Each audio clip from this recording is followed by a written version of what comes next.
Bueno, vamos a continuar con la clase del día de hoy, correspondiente a la parte final del tema número 9. En la clase del día de miércoles habíamos estado revisando el cómputo para determinar la consumación o no de la prescripción previsto en el artículo 59 del Código Orgánico Tributario. En este sentido, habíamos revisado que el cómputo para determinar la obligación tributaria, para fiscalizar, para revisar las declaraciones de los contribuyentes, se computaba desde el 1 de enero del año calendario siguiente, aquel en que se produjo el hecho imponible. Habíamos observado que el propio código establece para los tributos cuya liquidación es periódica, que se entenderá que el hecho imponible se produce al finalizar el ejercicio.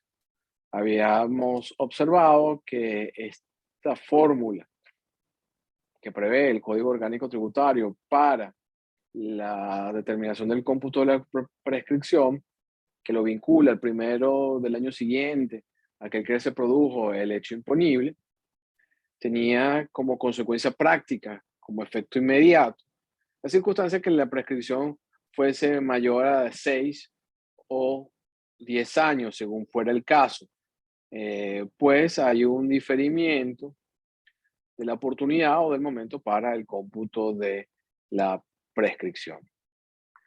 Igualmente, para imponer sanciones, se contará a partir del 1 de enero del año calendario siguiente, aquel que se cometió el hecho sancionable, para la recuperación de tributo o la devolución de lo pagado indebidamente. Igualmente, a partir del 1 de enero del año siguiente, calendario siguiente, aquel en que se verificó el hecho imponible, que da derecho a la recuperación del impuesto, si es un caso de recuperación de tributo, o si se realizó un pago indebido, eh, igualmente se cuenta a partir del 1 de enero. Habíamos visto que el artículo 60 contempla las causales de interrupción de la prescripción. Y en relación con este artículo, habíamos anotado el tratamiento diferencial de las causas para interrumpir la prescripción. Habíamos observado que este artículo eh, condiciona la interrupción de la prescripción respecto de la administración tributaria al ejercicio de cualquier acción administrativa dirigida a el cobro de la determinación o el cobro del tributo.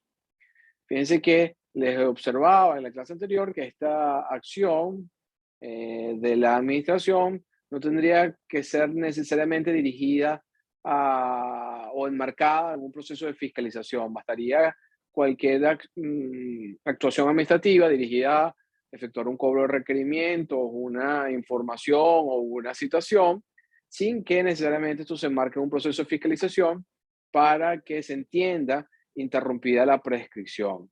De nuevo, el Código Orgánico Tributario condiciona la interrupción de la prescripción de la administración que obra en favor del contribuyente y en contra de la administración y literalmente señala, a cualquier acción administrativa. Sin embargo, cuando vemos la prescripción de la acción que tiene el contribuyente y que obra contra la administración tributaria para la recuperación de tributos o la devolución de lo pagado indebidamente, el código, obviando que la relación jurídica tributaria es una relación de igualdad. Recuérdense que hemos mencionado en otras ocasiones que el poder soberano o la situación de superioridad que tiene la administración o que tiene el Estado frente al particular se agota o se vence al momento de que se dicta la ley creadora del tributo. A partir de ese momento, administración y contribuyentes se encuentran en un plano de igualdad, sometidos al imperio de la ley, respectivas. De manera que cuando a la interrupción de la prescripción que obra en favor del contribuyente y en contra de la administración, se exige que esa causal sea cualquier acción administrativa. En el caso del contribuyente, se exige que sea un acto fehaciente. Fíjense entonces el tratamiento desigual, discriminatorio, eh, em, que se le da al Código Orgánico Tributario a este tema.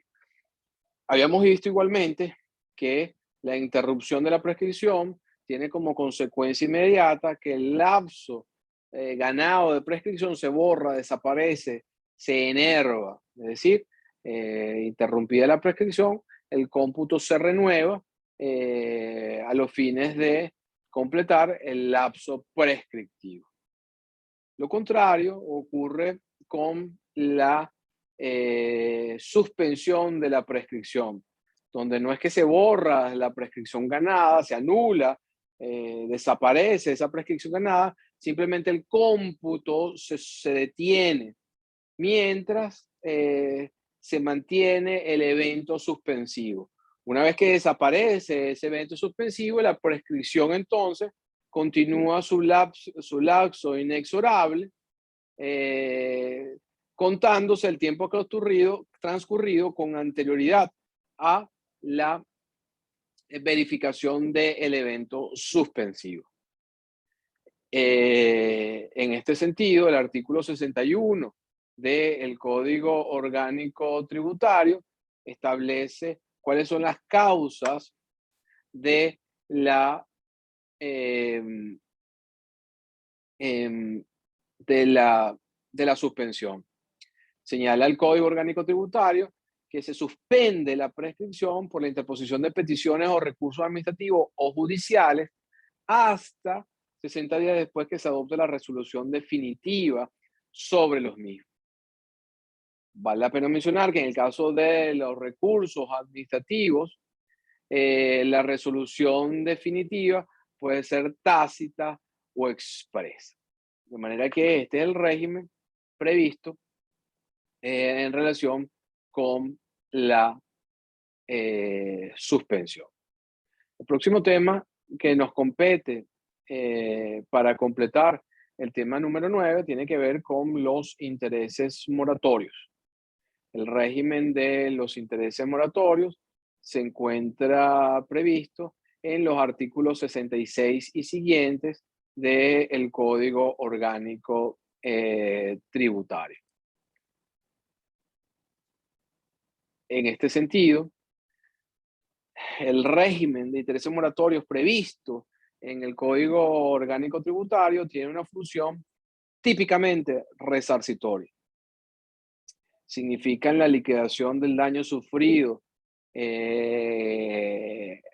por la administración a causa de un retraso culposo en el pago del tributo, de la obligación pecuniaria de contenido tributario.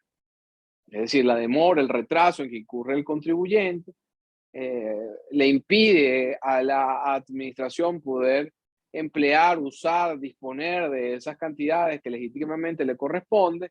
Ese daño que sufre la administración es fijado, es resarcido en función de los intereses moratorios. Respecto a los intereses moratorios, podemos nosotros mencionar cuáles son los requisitos para que se causen estos intereses moratorios. En primer lugar, se requiere que se trate de una deuda exigible. ¿Qué significa que sea una deuda exigible? Bueno, que se trate de una deuda de plazo vencido. Vale la pena mencionar que una vez transcurrido el plazo para pagar la obligación tributaria, sin que el contribuyente hubiese satisfecho dicha obligación, la mora se verifica de manera automática. Es decir, recordemos ahora seguramente un aforismo que van a ver en sus clases de obligaciones, el día interpela por el hombre. Transcurrido el lapso que tiene la administración que tiene el contribuyente para pagar la obligación tributaria, a partir del día siguiente empiezan a contarse los intereses moratorios. En segundo lugar, aparte de tratarse de una obligación exigible, se requiere que esa obligación debe ser líquida o liquidable. Eso no quiere decir que haga falta un acto administrativo expresa. Y como lo vamos a ver, es importante que anoten esta frase o que por lo menos la tengan presente ahora, aunque la vamos a ver en el futuro, es que la determinación tributaria tiene un carácter declarativo. La determinación es el proceso para cifrar el monto del tributo de que se trata. De manera que la determinación tributaria tiene un carácter declarativo y no constitutivo. Por eso no se necesita que haya un documento de naturaleza administrativa o producido por el propio contribuyente donde se cifre, se determine esa obligación. Basta que aquella sea líquida o liquidable. Y finalmente, ese retraso tiene que ser culposo. Si mediase un impedimento del contribuyente para cumplir con esta obligación, ya sea un evento de caso fortuito o fuerza mayor, por ejemplo, no se causarían esos intereses moratorios, porque uno de los presupuestos quintesenciales del régimen de los intereses de mora es que ese retraso sea culposo. Ahora bien, el régimen previsto en el Código Orgánico Tributario señala que ese retardo en el cumplimiento de la obligación tributaria va a generar intereses desde la fecha, desde el incumplimiento hasta su definitivo pago. ¿Cuándo se paga el tributo? Ya lo hemos revisado en esa oportunidad, que es en la fecha prevista en la ley o la fijada en el instrumento de naturaleza sublegal respectivo.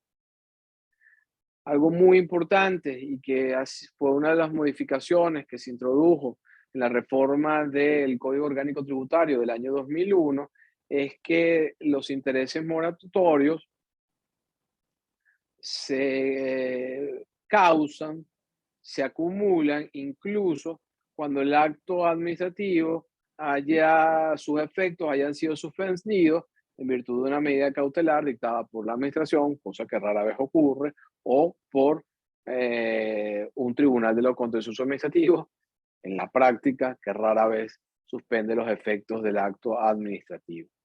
De manera que fíjense que un contribuyente que haya obtenido una medida cautelar de suspensión de efectos del acto, donde se haya demostrado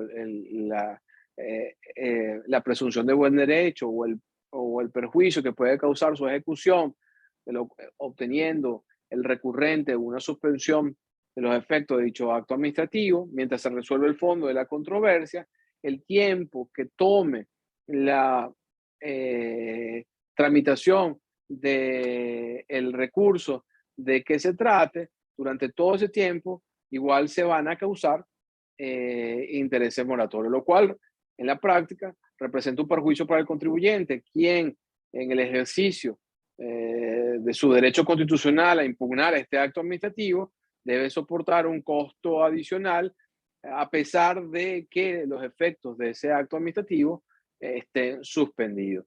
Una suerte de disociación. La administración no puede cobrarme los conceptos expresados en ese acto administrativo, pero de otra manera, durante el trámite o la sustanciación de ese proceso, sea administrativo o judicial, se seguirían causando intereses moratorios. Luego hay una tasa de interés calificada, donde señala que la tasa de interés que se van a cobrar por deudas tributarias es 1.2 veces la tasa activa bancaria aplicable. Es decir, se trata de una tasa superior a los que cobran los bancos por sus operaciones activas. La pregunta que hay que hacerse, un poco en un contexto no hiperinflacionario como el que nosotros vivimos actualmente, donde cualquier tipo de interés es real negativo, es decir, está muy por debajo de la inflación. Pero en todo caso, en el contexto en que se dictó originalmente esta norma, y donde se establecía una tasa de interés por moratorio que era superior a la tasa activa bancaria, ¿cuál era el fundamento? ¿Cuál era la racionalidad de hacer más oneroso las obligaciones de los contribuyentes a título de intereses moratorios?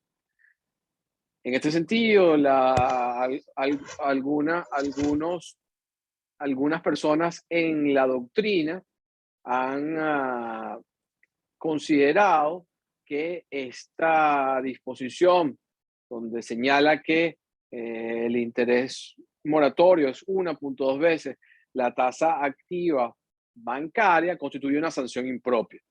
Una sanción impropia, es decir, aquella consecuencia de una norma jurídica que, sin ser calificada como una sanción, tiene la naturaleza de aquella. Fíjense que el hecho del retraso, aparte de generar una multa, porque hay una multa por el pago con retraso de las obligaciones tributarias, se castiga o se sanciona adicionalmente con una sobretasa en materia de intereses moratorios. Luego debemos expresar que los intereses moratorios aplican exclusivamente respecto de la obligación tributaria propiamente dicha, no de otros conceptos colaterales o conexos a la obligación tributaria, tales como los accesorios, en particular las sanciones. Las sanciones no generan el no pago o el pago extemporáneo de las sanciones, no generan intereses moratorios respecto de ese incumplimiento. Es únicamente respecto de la obligación tributaria principal, es decir, el tributo que se genera, el concepto que genera intereses moratorios. De manera que este régimen de intereses moratorios, insisto, hoy en día ha perdido un poco relevancia por por los niveles de inflación que experimenta la economía venezolana, pero este interés superior al activo bancario es uno de los aspectos más polémicos del empleo de los intereses del mora, porque en vez de utilizarse los intereses moratorios como un expediente indemnizatorio, parecería entonces que esa sobretasa tiene un objeto o una intención de naturaleza punitiva. En cuanto a la exigibilidad, ya les había comentado previamente que no es necesario que exista un acto administrativo que determine la obligación para que se causen estos intereses moratorios. Tampoco es necesario que exista un acto administrativo que señale que se ha transcurrido el plazo para el pago de la obligación tributaria. Basta entonces que hubiese transcurrido el plazo para pagar y que no se hubiese efectuado. Los intereses de mora y en el caso de la suspensión de efecto, tal como se lo señalé previamente, atenta contra el derecho a la tutela judicial efectiva y el ejercicio de un derecho, como es la impugnación de un acto administrativo de contenido tributario y uno de los trámites que se pueden verificar en el marco de un procedimiento impugnatorio, como es la suspensión de los efectos del acto, no pudiese, esa iniciación de ese proceso no pudiese perjudicar a quien lo entable, a quien lo prosiga. Finalmente, quisiera comentarle otra de las diferencias censurables, criticables en el tratamiento de distintas situaciones en el ámbito del derecho tributario material respecto de la administración y de los contribuyentes. Vimos hace unos minutos, acabamos de ver una en cuanto a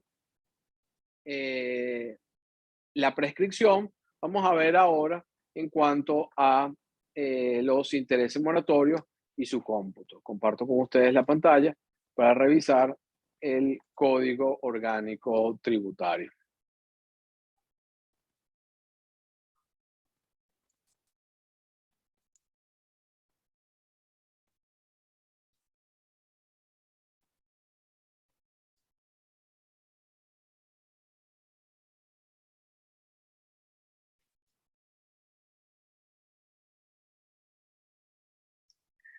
Les había comentado previamente que eh,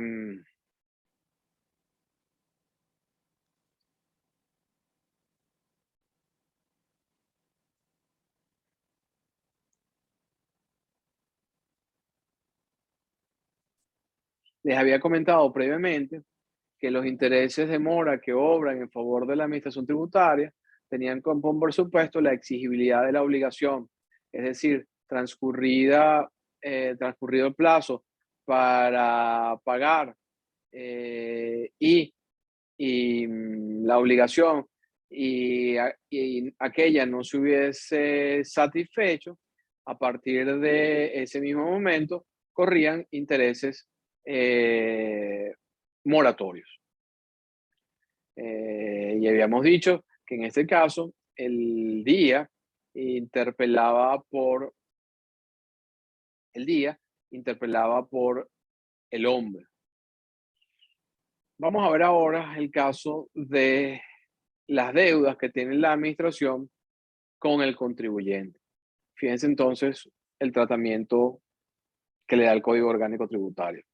Señala el código que en el caso de los intereses de la administración respecto de acreencias tributarias de los contribuyentes, los intereses se causarán de pleno derecho a partir de los 60 días de la reclamación del contribuyente, o en su caso de la notificación de la demanda, hasta la devolución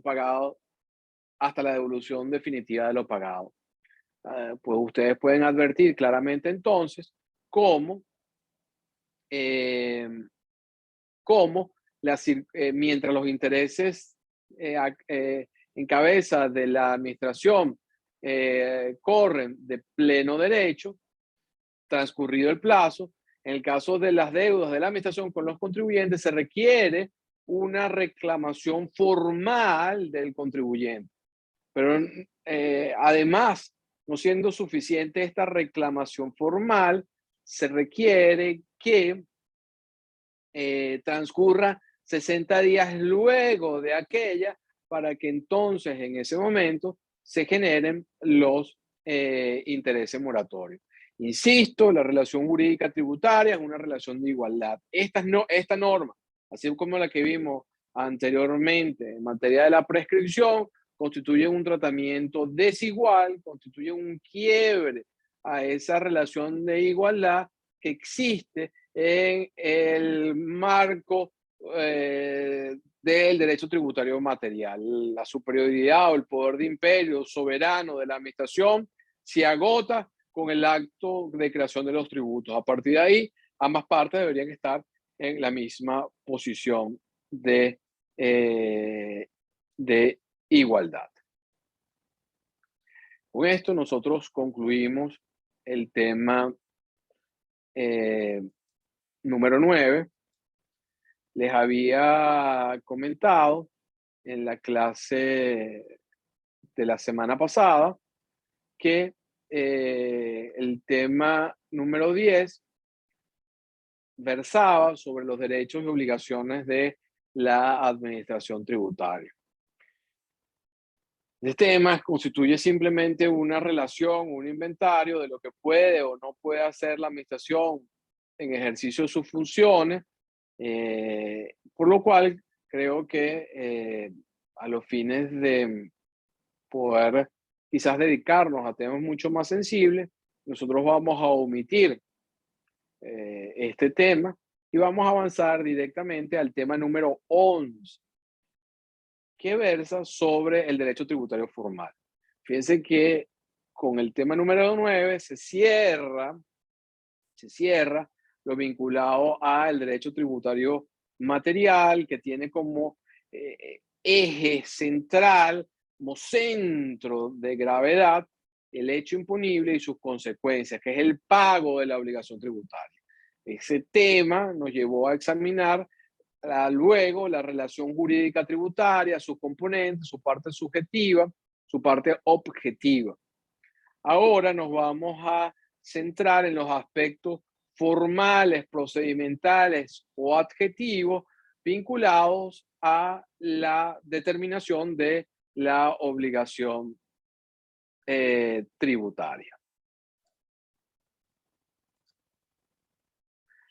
En este sentido, entonces arrancamos el tema número 11, vinculado al derecho tributario formal, que tiene que ver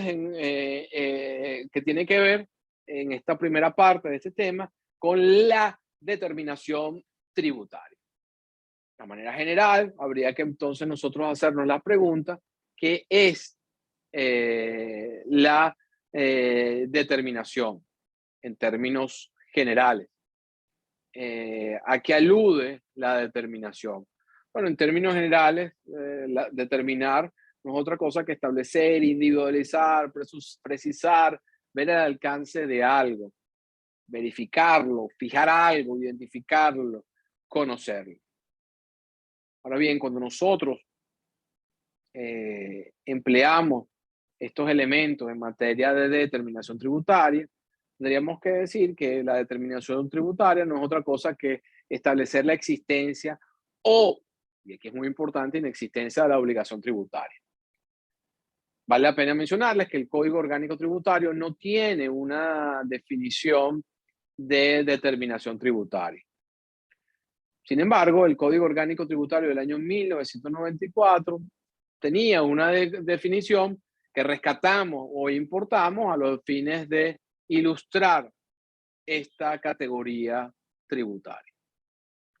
En este sentido, el Código Orgánico Tributario del año de 1994 establecía que la determinación es el acto o conjunto de actos que declaran la existencia y la cuantía de la obligación tributaria.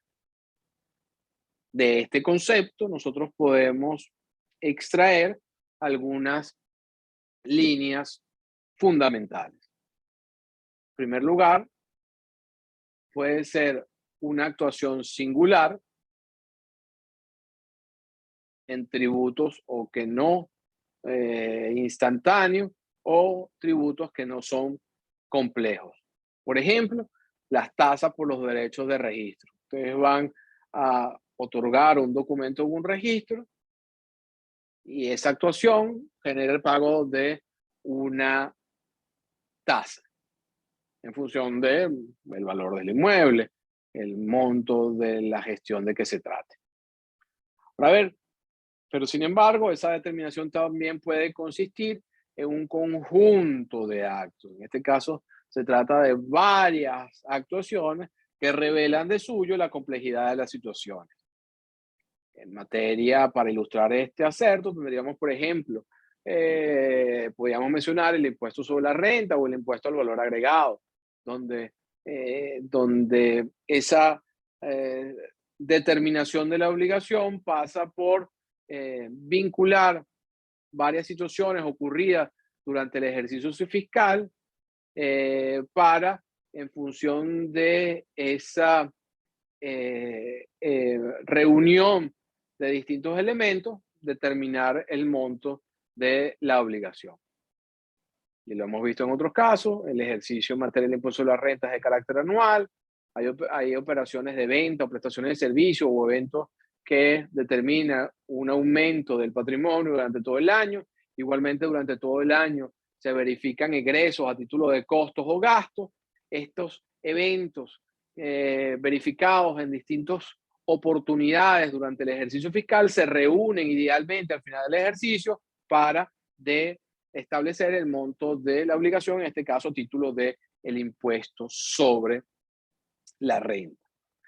De manera que la determinación entonces puede ser una actuación individual o única, o puede constituir en varias actuaciones, varias situaciones dirigidas a determinar cuál es ese monto del tributo a pagar. Finalmente, esa determinación está dirigida a señalar quién es el deudor de la obligación tributaria y fijar cuál es el importe de la deuda. En este sentido, fíjense entonces que se trata de un procedimiento más o menos complejo y que puede derivar en la inexistencia de la obligación. Volvamos a nuestro ejemplo del impuesto sobre la renta, donde en un determinado ejercicio fiscal, supongamos que un contribuyente tuvo más egresos a título de costos y gastos que de ingresos. Bueno, esta circunstancia no es un óbice para que no se lleve a cabo el proceso de determinación tributaria. Ahora, ¿qué va a ocurrir al efectuar este proceso de determinación tributaria? Bueno, lo que se va a verificar es que no va a haber un impuesto sobre la renta a pagar porque los costos y los gastos fueron superiores a los ingresos.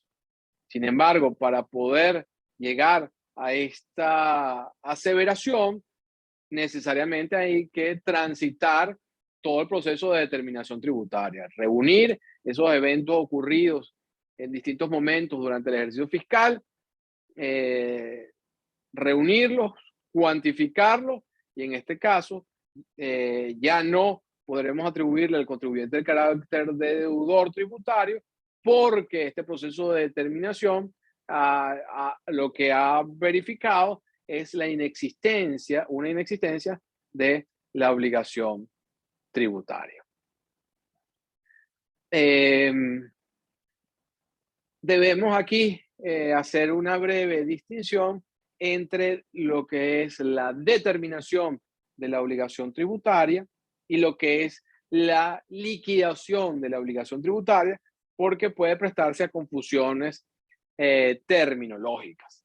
La liquidación de la obligación tributaria es una facultad o un evento complementario a la determinación y que constituye el proceso material de emisión de los actos y la fijación de las cantidades dinerarias a pagar.